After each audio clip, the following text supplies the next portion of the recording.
In just a matter of hours, Health and Human Services Secretary Robert F. Kennedy Jr. will release his report assessing the threat of a range of issues that may be causing disease in children, including pesticides. And that has some American farmers and the Republican senators who represent them concerned. NewsNation weekend anchor Anna Koyman joins us now with more. Anna, RFK Jr. walking a pretty fine line this morning.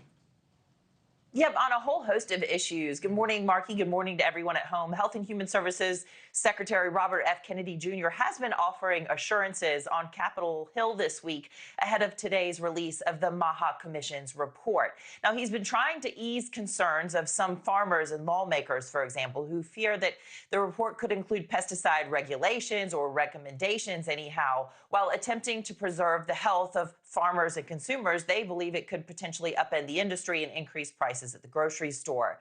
But then there are also some anti-pesticide activists who are worried, saying RFK is signaling he may not crack down as hard as he initially promised. So while addressing the Senate, Iowa Senator Grassley echoing concerns of RFK critics who wonder if the report will be 100% science-based. Secretary Kennedy vowing it will be and says he has farmers' backs.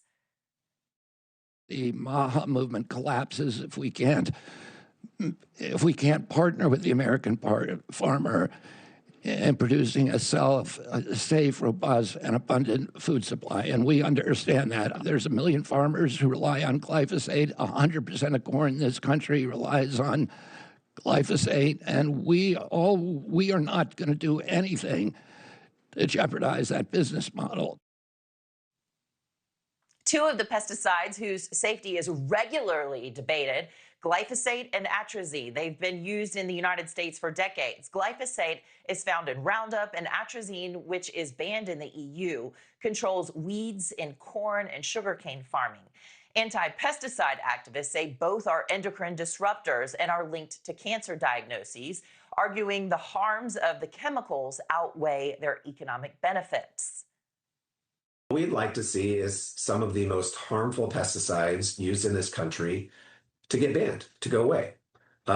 We don't want a ban on all pesticides. I don't think that would be particularly great from an economic perspective, and I think it would be incredibly difficult from a farming perspective. But we should still be getting rid of the worst of the worst.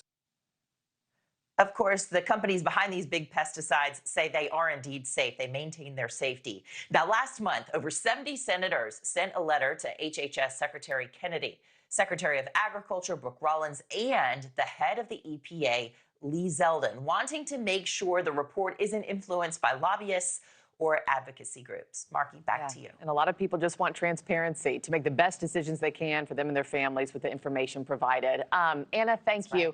Remember, you can catch Anna Koyman live Saturdays and Sundays, 1 p.m. Eastern, 12 p.m. Central. Thank you for watching. Subscribe below and download our NewsNation app right now on your phone, and you will get fact-based, unbiased news for all Americans.